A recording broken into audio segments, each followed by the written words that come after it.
Are you tired of hitting poor shots and shooting high scores? Wouldn't it be nice to make solid, consistent contact more often? Hit more fairways off the tee and more greens with your approach shots. Lower your 3 putts per round and shoot lower scores consistently. Lessons with Bernard Sheridan at Impact Zone Golf at Tiburon Golf Club in Naples is the fastest way to lower your scores and start making the game fun again. Call 239-236-5536 and schedule your lesson today. Remember, if you improve your impact, you improve your game. It's that simple.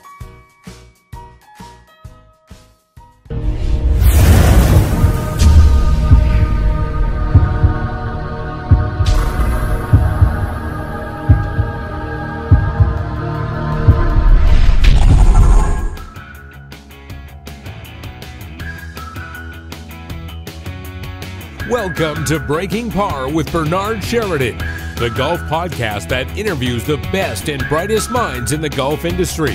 Now, here's your host, Bernard Sheridan.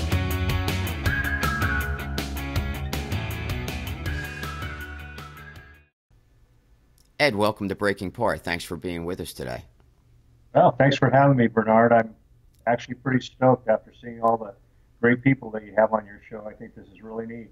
Thanks very much. So we have had some wonderful guests, and I'm sure that we're going to add your name to that list now. And it's once again, it's just really nice to have you. Thank you. Thank you. Very nice to meet you. So tell us a little bit about your history in the game. How did you first get involved with golf at all? I guess as a player, and then what made you decide to go the route of actually deciding to dive in and teach others how to get better at this game? Well, as a player, I didn't play golf as a youngster. In my youth was consumed with baseball and eventually surfing. I got into surfing pretty heavy and eventually moved to Hawaii to surf. But my background was in baseball and surfing. In '86, I moved to Maui for windsurfing. I got involved in windsurfing, and we moved our whole family there. And during no-wind days, when you couldn't go windsurfing, I had one of my customers come around, and he was always talking about golf. And that was the year that Jack Nicklaus won the Masters at 40-something years old. And he was always so excited about it. And I found it as a perfect diversion for those no-win days. So that's actually how I got started playing. The first few years, it was just, that's all it was a diversion. But late 80s, I got quite hooked on playing. And then I started playing every day, started practicing. I love to practice even to this day. Basically, that's how I got going. So I'm kind of a late bloomer as far as the whole golf scene goes. So, yeah, I was kind of a late bloomer, too. I actually played baseball and hockey when I was young. I played a little bit of golf. It was more just to torture the greenskeeper at the course near where I was. Right. We would sneak on there like on Easter break.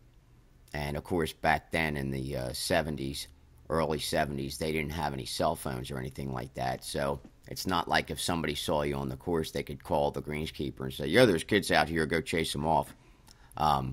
So they would, by the time anybody would say anything, they would have to get to the turn, to the ninth hole, where the clubhouse was, and then they would mention to the greenskeeper, "Hey, there's kids out there on the golf course," and then he would come out. We would see him and take off. We would all disperse. Once he left, we would go right back out, and that's kind of like how we spent a few, not every Easter vacation, but a good amount of them, and it was just for fun to us, and go to the driving range and things like that. But then when I got into my 30s, I got interested in it, and then I got really interested in it, and then I decided that I wanted to teach it because a lot of the instruction that I got, I was unsatisfied with, unfortunately. So I thought that there would be a good niche for that, and that's how I ended up in it. Well, it seems as kids we're always venturing into places that are forbidden. We used to do that, sneak into Trussell's back when the Marines used to guard that spot, and you weren't supposed to go surfing there. And Nixon lived in the White House up by Cottons Point, and we'd sneak up into there. So I think that's just part of being a kid, is sneaking onto places that you're not supposed to be.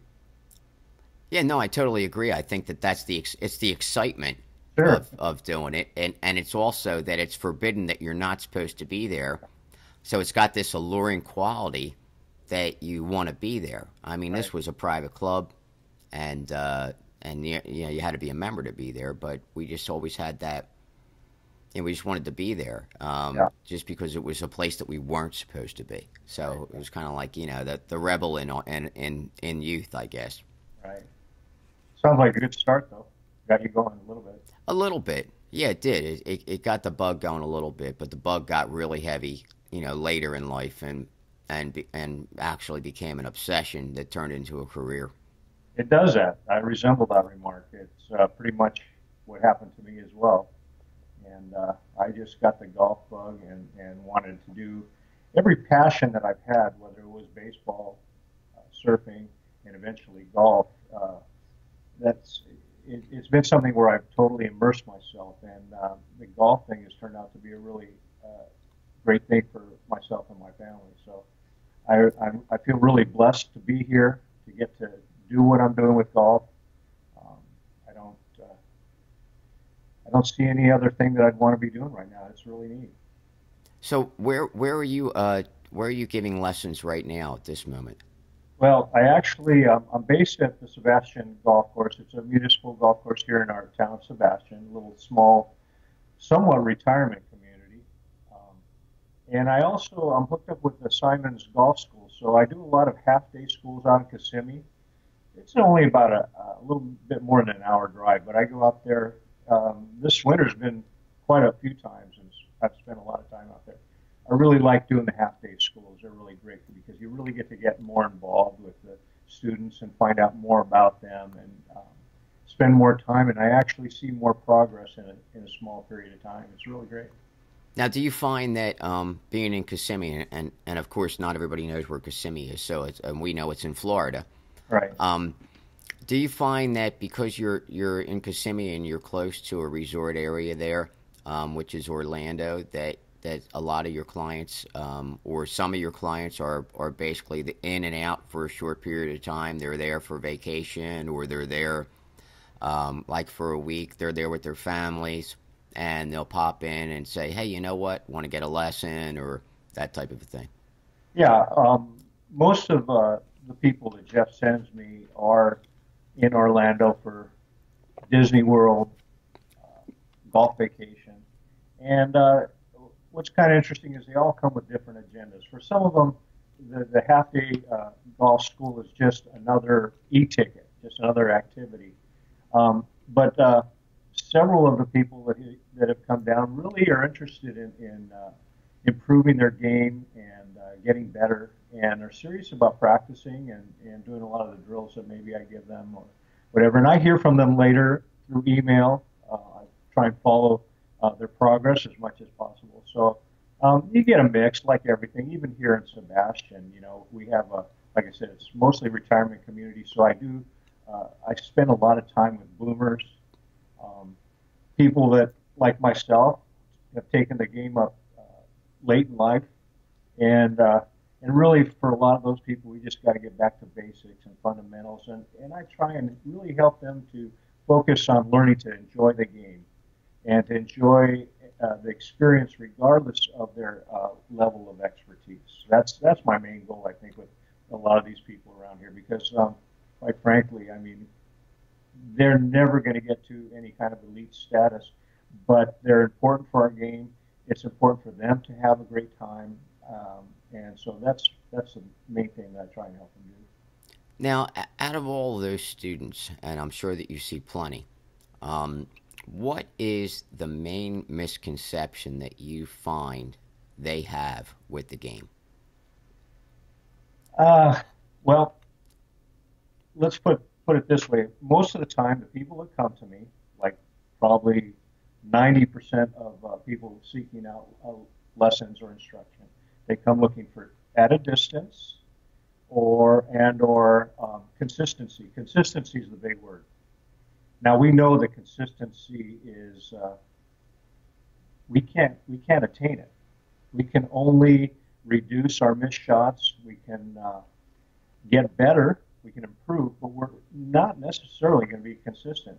Some of the things I've read, for example, tell us that every shot is a new experience. Our brain, the way it works, it's a whole new deal. So I try and get them refocused on, hey, let's have more fun with the good stuff that transpires or that you experience.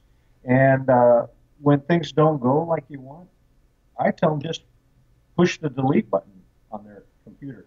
I think one of the things that I hear a lot, I think is a big misconception is, and even when I'm teaching, I lifted my head. Oh, I moved my head.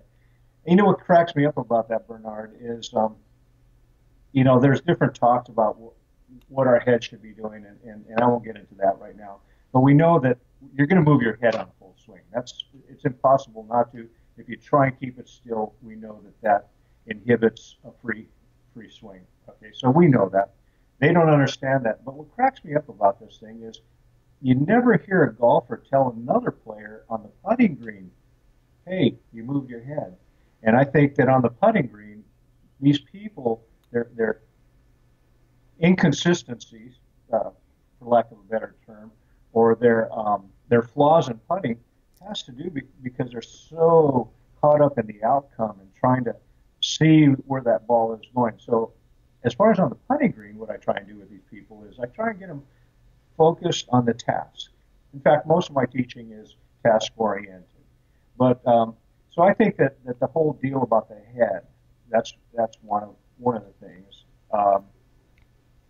They talk about coming out of the shot. So there's things that they hear on TV. I think that a lot of times how they misinterpret what the announcer is saying on TV.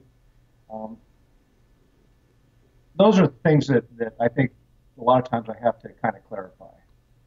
Yeah, no, I agree. I get a lot of that too, and I get a lot of keep your eye on the ball type thing, which they try to keep their eye on not really on the ball, but they try to keep their eye on where the ball was after it's gone.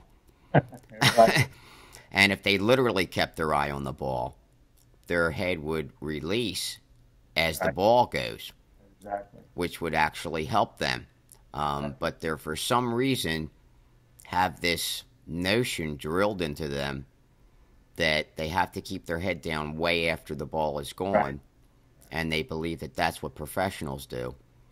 And I think it might be also, as you mentioned, some of the announcers out there might not really say keep their head down, but will say how steady a player's head is, or things like that, but then not refer that to when it needs to be steady and when it doesn't need to be steady.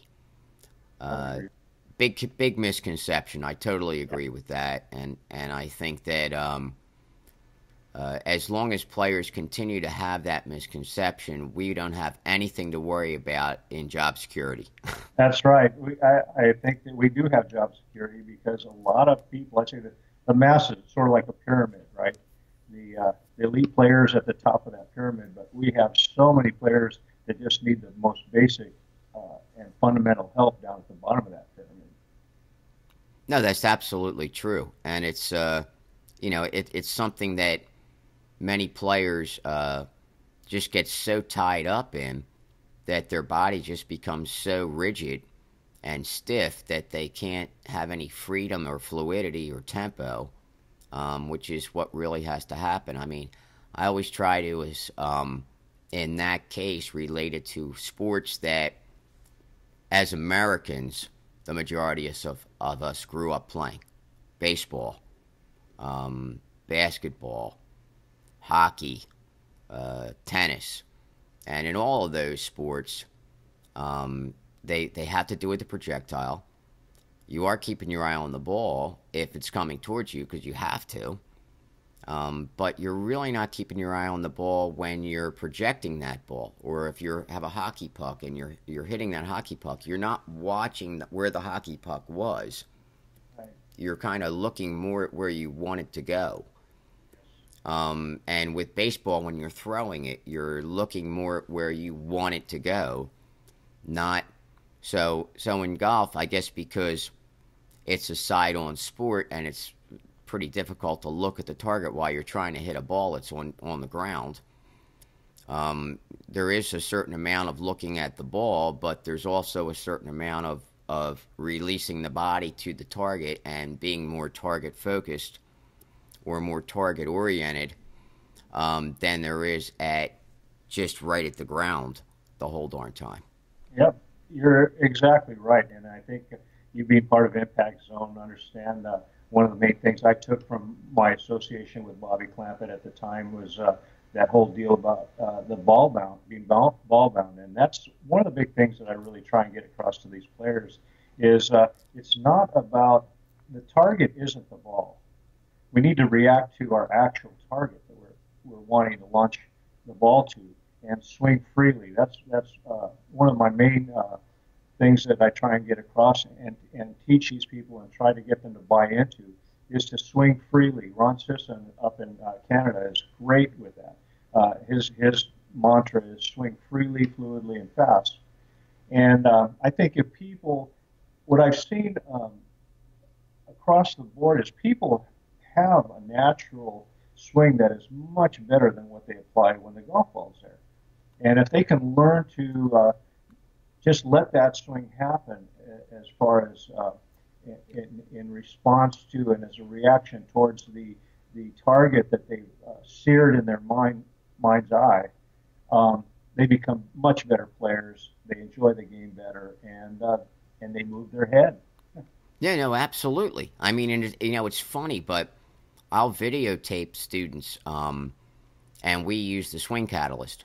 Right. And I'll videotape them while they're on the swing catalyst, taking a swing, brushing the turf without a ball there. And then I'll do the same thing with the ball, and you see a totally different weight shift. You see totally different things happening in their swing. So I know that at Impact Zone, we really have a lot of drills that we teach them that don't involve a ball at all. Because then that way, they're training their body to make a motion, and they're not trying to make everything happen at a certain point in the swing, which is where the ball is.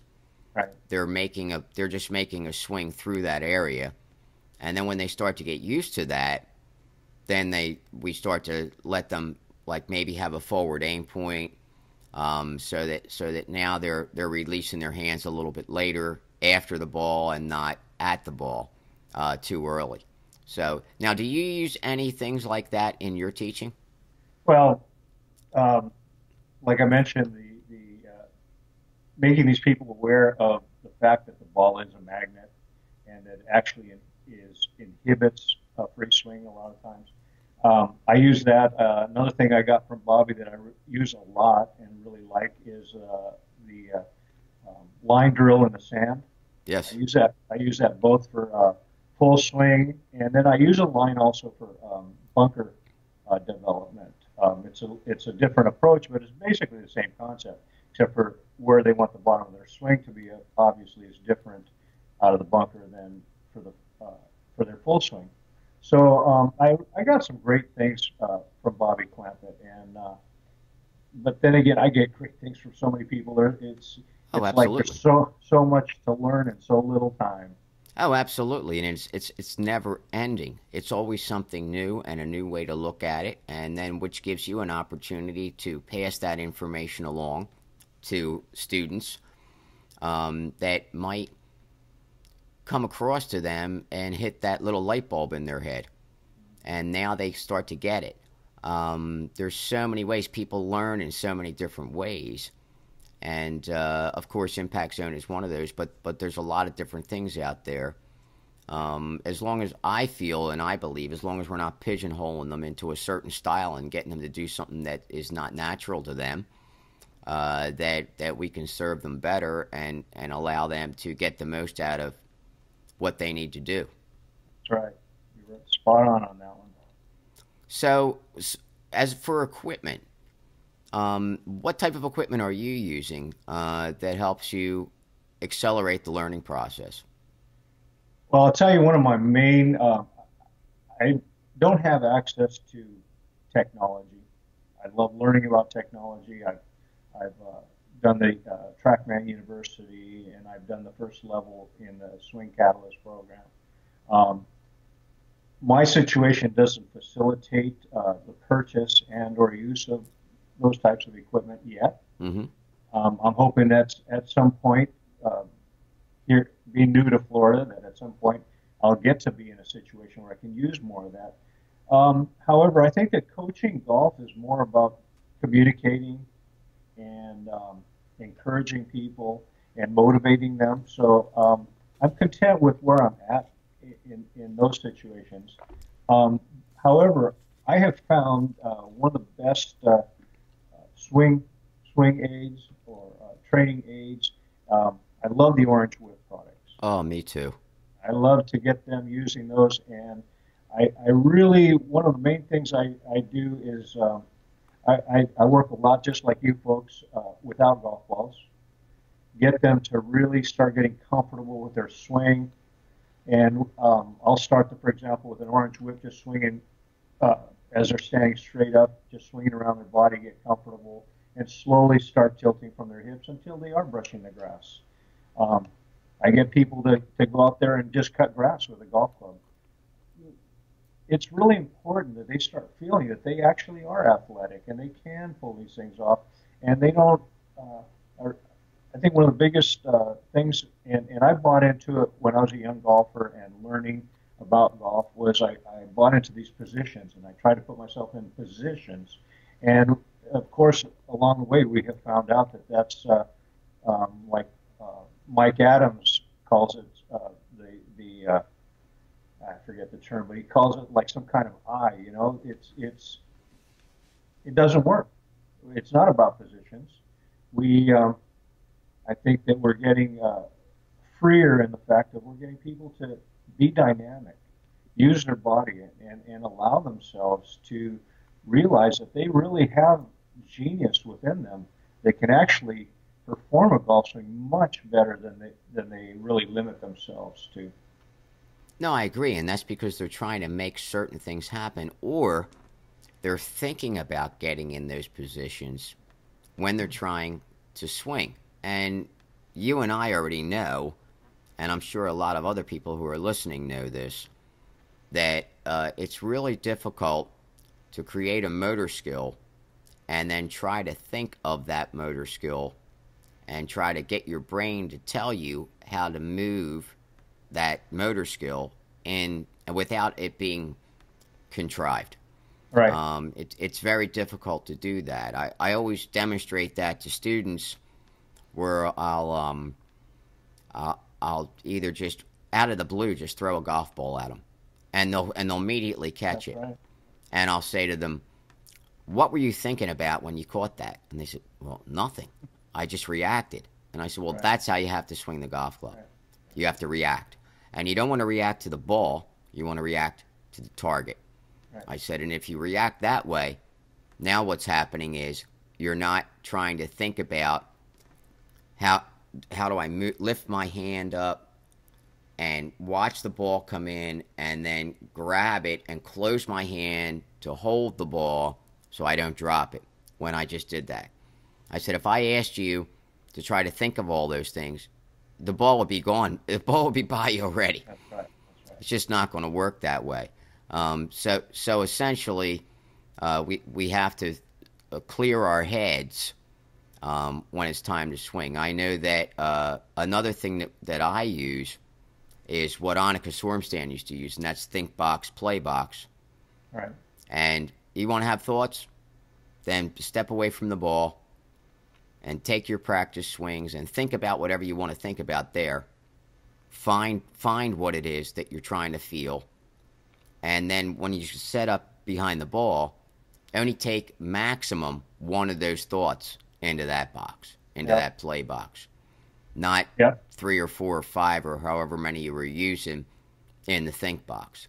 Because you can't play in a think box because there's no ball, and you can't think in the play box because you're not going to play well. That's right.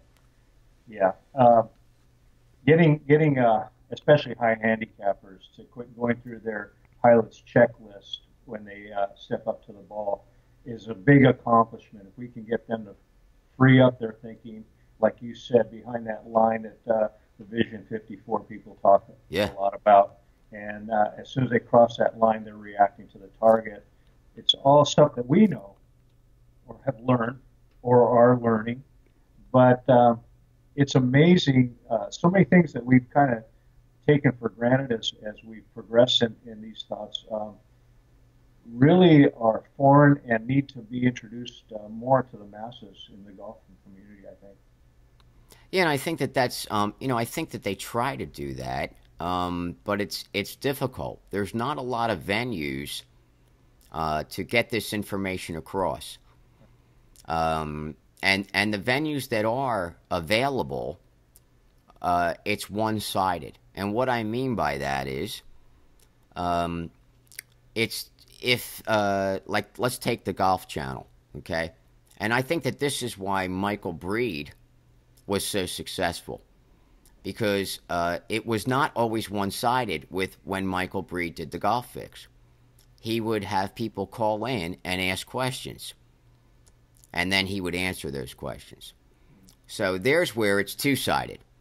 But when it's one-sided, like an article in a golf magazine, you can read something and interpret something completely different from what that instructor is trying to tell you. And then if you do interpret it differently, there's no way to make sure that you're interpreting it correctly unless you were literally talking to that person. So that's why it's so important for all you folks out there in the listening audience to understand that you need to find a good instructor who you feel comfortable with, who you think is going to be able to communicate that information correctly to you, and get that and ask them questions as much as you can. I know that sometimes people don't know what questions to ask.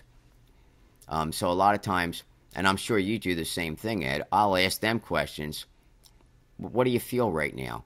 I want you to hit the ball, and I want you to tell me what you just felt with your feet. I want you to tell me what you felt with your hands. And sometimes they're not sure. They have to do it a couple of times. And then now we're turning on that information where the brain is talking to the body and the body's talking to the brain, and they're starting to get feel, and they're starting to understand what they're trying to create. And now all of a sudden the light bulb goes off, and they start to feel these things, and they start to be able to execute them a lot more easily without just trying to think about it. A lot of times people don't even realize what they're feeling. Right. Well, we're starting to understand more that you and I can't teach golf. What we can do is we can present the concepts, the motions. We can show them by example the motions. But these people need to learn it just like they learn to ride a bike.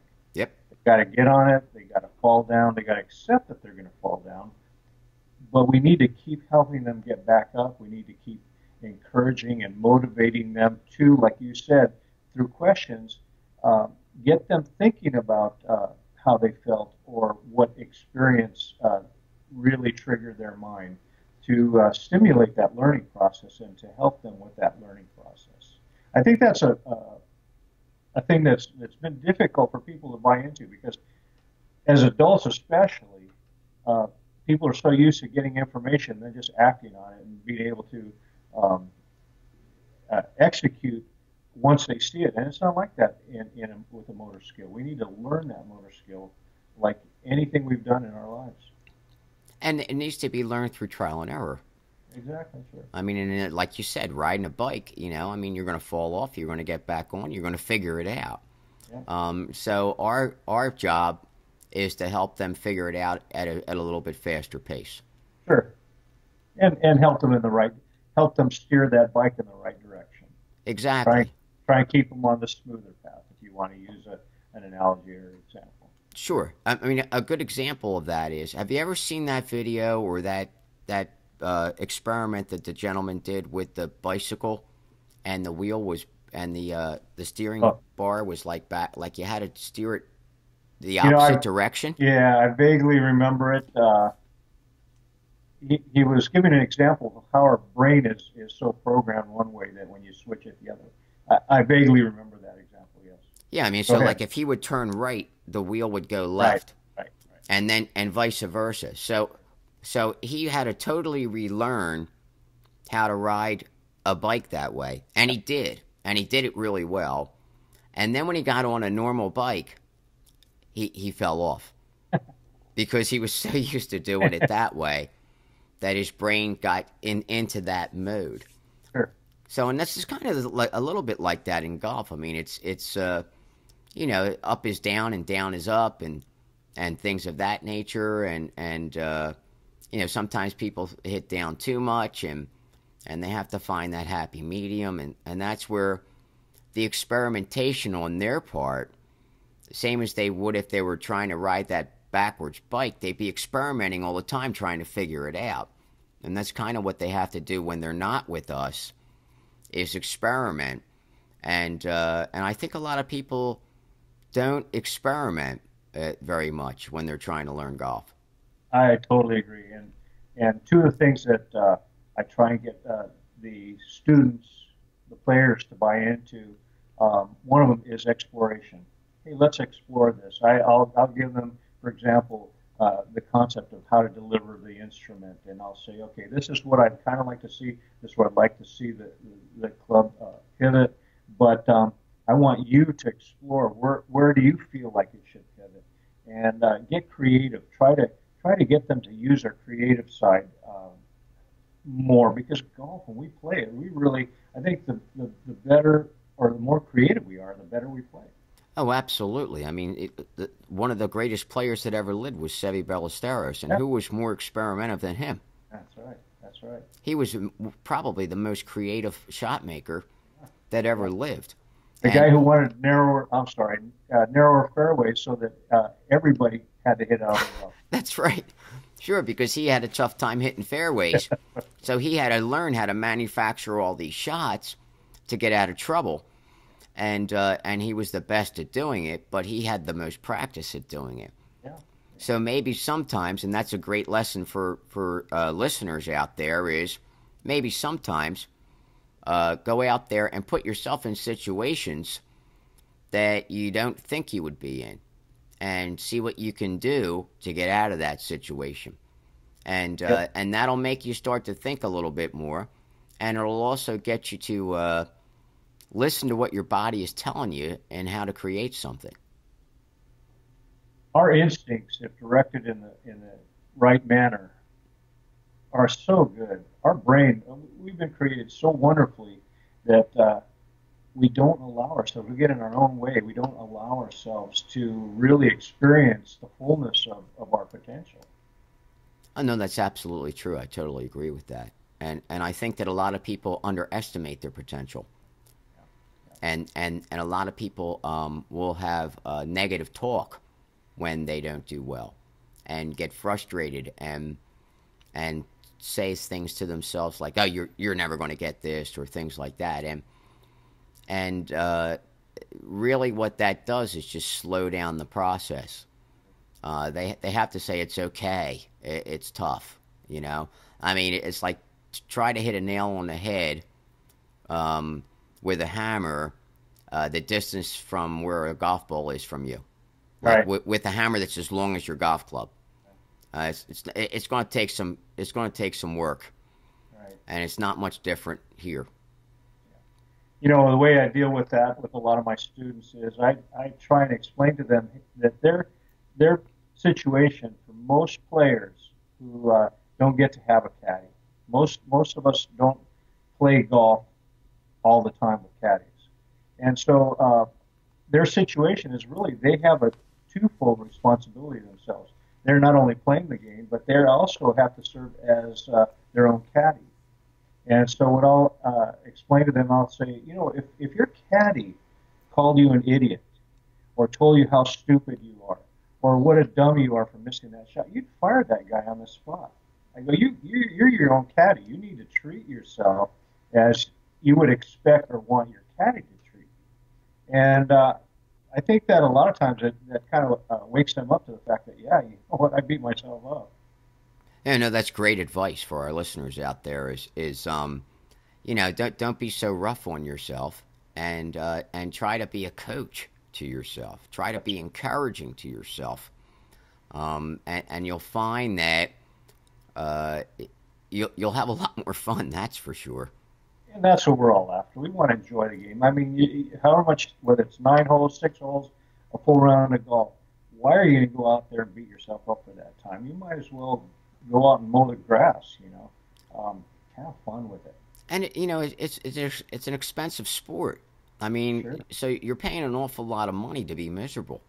And it'd be better to pay money to have fun, or at least try to have fun, and not worry about the scores so much, and just worry about enjoying yourself, the people that you're with, socializing, and doing your best that you can that day, and then continue to go back and see gentlemen like yourself, to get reinforcement and help, and on the things that you might have not done that well in that round, and take them back and keep a little list of it, so that when you go back to an instructor, you can say, hey, you know, I did this, I did that, this is where I had bad shots, this is where I had good shots, I hit this one, and then it just spiraled down to nothing, and I just did terrible. So, and those are things that, as coaches, we can help them get back on the right track, understand why those things happened. You know, you can't get better at something unless you understand it. It's very difficult to move forward or to get better if you don't know why things are happening. That's so true. And I think that is a big responsibility on our part, is to clarify a lot of those misconceptions and to communicate the priorities in the game. And priority number one, we've already mentioned it, is to have fun. Priority number two is to let go of outcome. People are so wrapped up in outcome and where the ball is going that they don't allow themselves to swing freely. They don't allow themselves to make the stroke on the putting green and just listen for it to drop. So I think that is probably our greatest responsibility, is to get those concepts and thoughts across to our students. I agree. So, as we're winding up here, there's a few questions that I always like to ask, and first one is, if there was a book that you could recommend to your students that would help them in some way, and it doesn't necessarily have to be about golf, but could help them in some way improve the quality of their game or improve the quality of their outlook, what would that book be? Well, Bernard, you asked me a pretty deep question, because the first book I'm going to steer people towards is the Bible. But without getting into that whole deal, as far as books, there's so many. I love to read. Again, so many books to read in so little time. I like to read books that have historical values. I love O'Reilly's Killing series. Even though he's talking about individual guys, there's a lot of history in that. I've found so much pleasure in reading biographies of all the different greats. One book I have here that I really love, if it comes out, is Tommy's Honor.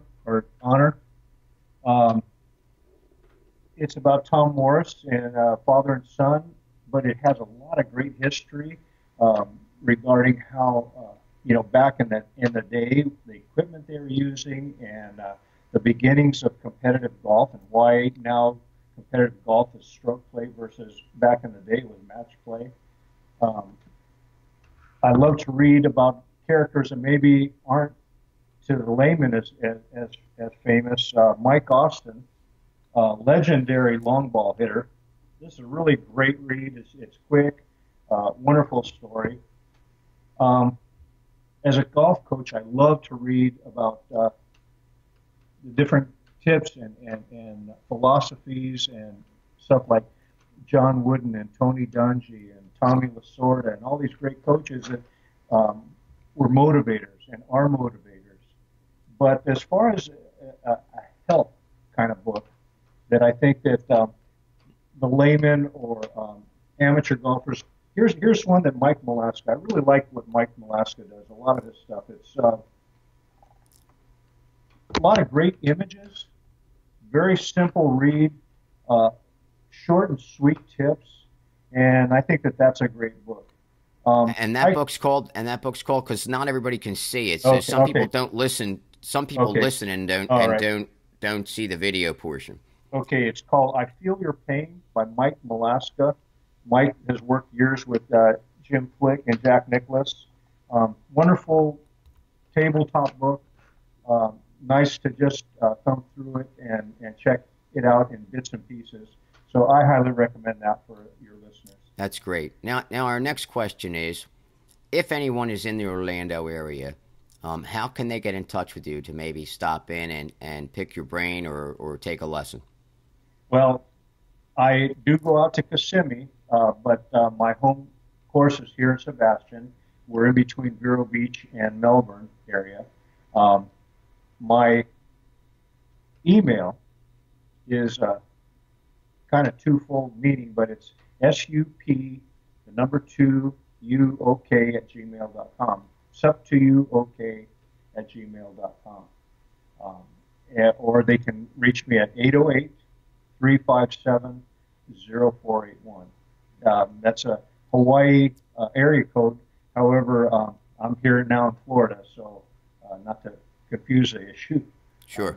It is 808 number. Well, I know that for me too. I mean, like I was in Pennsylvania forever, and my area code is a 215, which was a Pennsylvania number, and now I'm in Florida, but I still keep that same number, and people down here recognize it who are from that area or from like the tri-state area up there, New Jersey, New York, Delaware, Pennsylvania.